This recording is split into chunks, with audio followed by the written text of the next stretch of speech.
Kumusta na kayo mga ka-Edo Patrol? Sa tagal ko na dito sa Valenzuela ay mayroon palang magandang lugar at masarap na kainan dito malapit sa Tagalog Fishing Village. Guys, pinuntahan namin itong trending at malalaskasas at malabigan na ambience dito sa Valenzuela.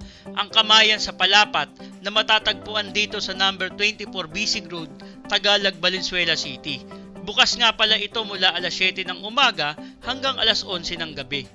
Aakalain mong pricey ang mga pagkain dito, pero hindi naman pala masyadong mahal. Kayang-kaya o affordable ang mga pagkain dito. Hindi lang yan, napakasarap pa at maraming pagpipilian. Very accommodating nga pala ang mga staff dito. Talagang maa-unwind ka at marerelax sa ganda ng ambience dito. Kaya kung pupunta kayo dito ay isama nyo na ang inyong buong pamilya o mga barkada ninyo. Sulit na sulit at talagang babalik-balikan ninyo dito. Mas maganda nga pala ang view dito kapag paggabi na, para may mga ilaw na lalong magpapa-amaze sa mga bisita. Kaya ano pang inaantay ninyo? Schedule nyo na ang pagpunta dito sa Kamayan sa Palapat.